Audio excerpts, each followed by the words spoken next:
ഈശോ മിശിഹായിക്ക് സ്തുതിയായിരിക്കട്ടെ. നല്ല കൂട്ടുകാരെ, ഞാനിപ്പോൾ ഉള്ളത് ബാംഗ്ലൂരിലെ ഇന്ദിരാനഗറിലുള്ള ഇന്ദിരാനഗർ ക്ലബിലെ ഒരു റൂമിലാണ്. ഇന്നിപ്പോൾ വൈകുന്നേരം എത്തിയുള്ളൂ. ഇവിടെ വന്നതിൻ്റെ കാരണം ഒരു പോസ്റ്റർ നിങ്ങൾക്ക് ഫേസ്ബുക്കിൽ കാണാം. നാളെ ഒരു വൺ ഡേ ഇടയ്ക്കൊരു കോള് വന്നതാണ്, സോറി. അപ്പം നാളത്തെ ക്ലാസ് ബാംഗ്ലൂരിൽ നടക്കുന്നത് മലയാളത്തിലുമാണ്, അതുപോലെ തന്നെ ഇംഗ്ലീഷിലും ഉണ്ട്, കന്നഡയും തമിഴും സംസാരിക്കുന്നുണ്ട്. അപ്പോൾ ബാംഗ്ലൂരിൽ താമസിക്കുന്ന എൻ്റെ എല്ലാ ഫ്രണ്ട്സുകളെയും ആ പോസ്റ്ററിലെ അഡ്രസ്സ് നോക്കി വരാൻ വേണ്ടി ഹൃദയത്തിൻ്റെ ഭാഷയിൽ ക്ഷണിക്കുന്നു. രണ്ടാമതൊരു കാരണമുണ്ട് ഞാനിപ്പോൾ ഈ ലൈവ് ഇടാൻ. ഒരു 3-4 ദിവസം മുമ്പ് രാവിലെ ന്യൂസ് പേപ്പർ വായിച്ചപ്പം വേദനിപ്പിച്ച 3-4 സംഭവങ്ങൾ വായിച്ചു. അതിലേറ്റവും വേദനിപ്പിച്ച ഒരു സംഗതി എന്നാണെന്നറിയോ? ഭാര്യയും ഭർത്താവും തമ്മിൽ വഴക്കുണ്ടാക്കി. വഴക്കങ്ങ് മൂത്തപ്പോൾ രാത്രിയിൽ ഭാര്യ കുഞ്ഞിനെ എടുത്ത് വീട്ടിൽ നിന്ന് ഇറങ്ങിയിട്ട് അവളുടെ വീട്ടിലേക്ക് പോയി. ഭാര്യ വീട്ടിലേക്ക് പോവാ. അപ്പം ആദ്യം കണ്ട ഒരു ലോറിക്ക് കൈ കാണിച്ചു, ലോറി കയറി. പക്ഷെ ലോറിക്കാരൻ കുടിച്ചിവൾ ഉപദ്രവിക്കുന്നുണ്ട്, ബഹളം വെച്ച് ലോറിയിൽ നിന്ന് ഇറങ്ങി. രണ്ടാമതൊരു ഓട്ടോറിക്ഷ പോകുന്നുണ്ട്, കൈ കാണിച്ച് ഓട്ടോറിക്ഷക്കാരൻ ഇറക്കാമെന്ന് പറഞ്ഞ് കയറ്റി. പക്ഷെ ഓട്ടോറിക്ഷയിൽ വേറെ 2 പേരുണ്ടായിരുന്നു. അങ്ങനെ 3 പേര്, ഡ്രൈവർ അടക്കം, ഈ പെണ്ണും കുഞ്ഞും കയറി. ഓട്ടോറിക്ഷ കുറച്ച് ഒറ്റപ്പെട്ട സ്ഥലത്ത് ചെന്നപ്പോൾ പുറകിലുള്ള ഒരു കുഞ്ഞിനെ എടുത്ത് പുറത്തേക്ക് വലിച്ചെറിഞ്ഞു. ആ പെണ്ണിനെ ബലാത്സംഗം ചെയ്തു. 3 പേര് മാറി മാറി ബലാത്സംഗം ചെയ്തു. നേരം വെളുത്തപ്പോൾ ഈ അമ്മ കുഞ്ഞുമായി റോട്ടിലൂടെ അലയുന്ന കണ്ട ജനങ്ങളാണ് അമ്മയെ പിടിച്ച് ഹോസ്പിറ്റലിൽ എത്തിക്കുന്നത്. ചെന്നൈയിൽ നടന്ന കാര്യമാണ്, തമിഴ്നാട്ടിൽ നടന്ന കാര്യം നിങ്ങൾ പത്രത്തിൽ വായിച്ചു. ഇതേപോലെ വേറെ ഒരു കുഞ്ഞ്, 10ാം ക്ലാസ് പഠിക്കുന്ന പെങ്കൊച്ച്, അപ്പനും അമ്മയെ ഉടക്കി ഭയങ്കര ദേഷ്യം വന്ന് വീട്ടിൽ നിന്ന് ഇറങ്ങിപ്പോയി. ഒരു ബസ്സിന് കയറി, ബസ് ലാസ്റ്റ് സ്റ്റോപ്പിലെത്തി, എല്ലാവരും ഇറങ്ങിയും ഈ പെങ്കൊച്ച് ഇറങ്ങുന്നില്ല. ഇറങ്ങാതെ കണ്ടു കഴിഞ്ഞപ്പോൾ ഡ്രൈവർ പോയി ചോദിച്ചു എന്ത് പറ്റി. അവൾ പറഞ്ഞ് എനിക്ക് പോകാൻ സ്ഥലമില്ല. ഡ്രൈവർ ഉടനെ വണ്ടി എടുത്തു, ഒറ്റപ്പെട്ട സ്ഥലത്തെത്തിച്ചു, കൂട്ടുകാരെ വിളിച്ചു വരുത്തി. മാറി മാറി ഇവർ ഈ കുഞ്ഞിനെ ദുരുപയോഗം ചെയ്തു. ഇപ്പൊ ഈ കുഞ്ഞിനെ തകർത്ത സമൂഹത്തെ എല്ലാവരും കുറ്റപ്പെടുത്തുന്നു. ഈ ഭാര്യയെ തകർത്ത ഓട്ടോറിക്ഷക്കാരെല്ലാവരും കുറ്റപ്പെടുത്തുന്നു. ആ കൈക്കുഞ്ഞിനെ വലിച്ചെറിഞ്ഞ ഓട്ടോറിക്ഷക്കാരെല്ലാവരും കുറ്റപ്പെടുത്തുന്നു. സത്യമാണ്, അവരെല്ലാം ചെയ്തത് വലിയ ക്രൂരമായ കാര്യമാണ്, സംശയമില്ല. പക്ഷെ ഒരു കാര്യമുണ്ട്, ഇതിനെല്ലാം ഇടയാക്കിയത് ആരാന്നറിയോ? സത്യത്തില് ഈ വ്യക്തികൾക്കുണ്ടായ കോപമാണ്. ഭർത്താവിനോട് ഭാര്യക്കുണ്ടായ കോപം, മാതാപിതാക്കളോട് മകൾക്കുണ്ടായ കോപം. ആ കോപത്തിൽ അവരെടുത്ത തീരുമാനമാണ് അവരുടെ ജീവിതത്തെ നശിപ്പിച്ചത് എന്നതല്ലേ സത്യം? യഥാർത്ഥ കുറ്റക്കാരൻ ആരാണ്? ഞാനിത് പറയാനുള്ള കാരണം, ഇപ്പം ഞാൻ ഒരു വ്യക്തിയുമായി പെട്ടെന്നൊരു ദേഷ്യത്തിലെത്തുക. എങ്ങനെയെന്ന് വെച്ചാൽ, എൻ്റെ വ്യക്തിത്വത്തെ ആരെങ്കിലും ഒരാൾ മാന്തി ചൂഷണം ചെയ്ത് വേദനിപ്പിക്കുമ്പോൾ പെട്ടെന്ന് കോപം വരും എനിക്ക്. കോപം വരുന്ന സമയത്ത് നമ്മുടെ പൾസ് പിടിച്ചു നോക്കിയാൽ അത് ഒന്നെങ്കിൽ കൂടുതൽ സ്പീഡിലായിരിക്കും, നമ്മൾ ആകെ വെപ്രാളത്തിലായിരിക്കും. അപ്പോൾ കോപം നമ്മളുടെ മൊത്തം ശരീരത്തിൻ്റെ പ്രവർത്തനത്തെ തന്നെ ആ സെക്കൻഡിൽ ബാധിക്കുന്നുണ്ട്. കോപിച്ചവർക്കറിയാം, കോപിക്കുന്നവർക്കറിയാം. നമ്മുടെ മൊത്തം സിസ്റ്റം അപതാളത്തിലാണ്. അങ്ങനെയാണെങ്കിൽ മൊത്തം നമ്മളുടെ ശരീരം എന്താ പറയുക, സന്തുലിതാവസ്ഥ വിട്ടു നിൽക്കുന്ന സമയത്ത് നമ്മൾ എടുക്കുന്ന തീരുമാനങ്ങളെല്ലാം ഭ്രാന്തൻ തീരുമാനമായിരിക്കും. അതുകൊണ്ട് കോപം വരുന്ന സമയത്ത് ഒരു തീരുമാനം എടുക്കാൻ പാടില്ല, ആ തീരുമാനം അനുസരിച്ച് മുന്നോട്ട് പോകാനും പാടില്ല.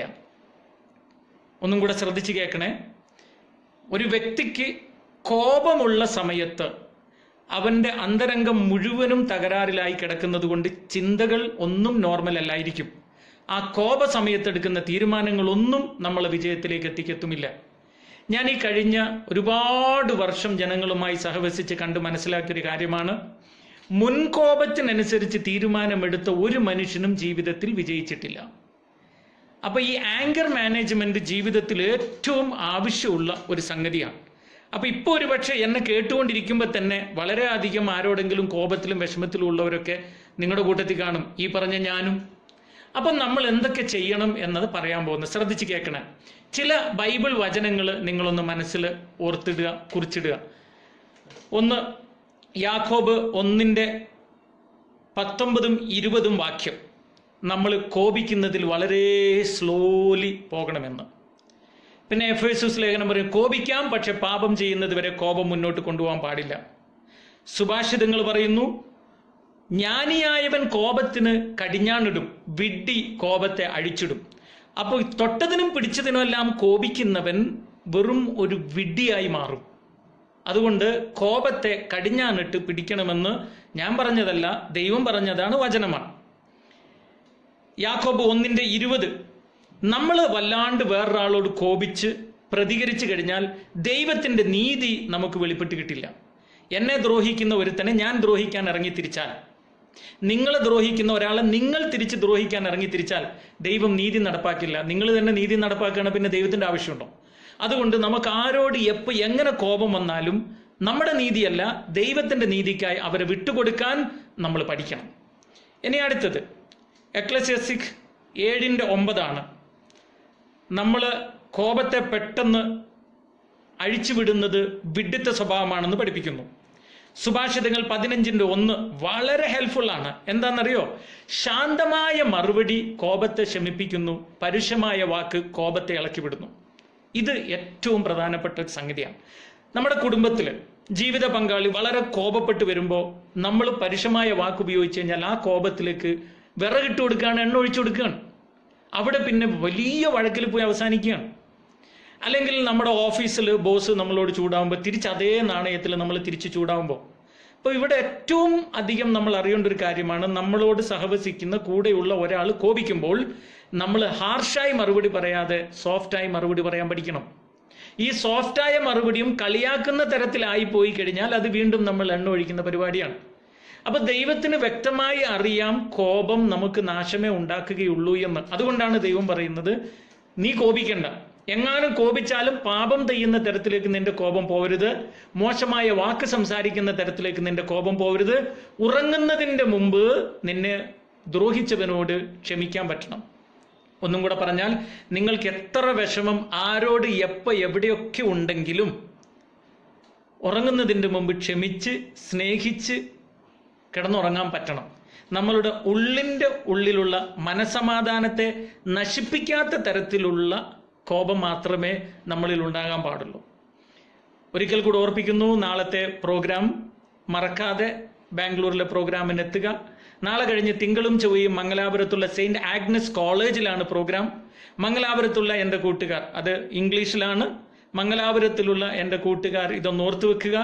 പറ്റുന്നവരെല്ലാം അതിൽ വന്ന് പങ്കെടുക്കുക. സർവശക്തനായ ദൈവത്തിൻ്റെ കൃപയും അനുഗ്രഹവും സമാധാനവും ഇന്നും എന്നും നിങ്ങളുടെ കൂടെ ഉണ്ടായിരിക്കട്ടെ. ആമേൻ.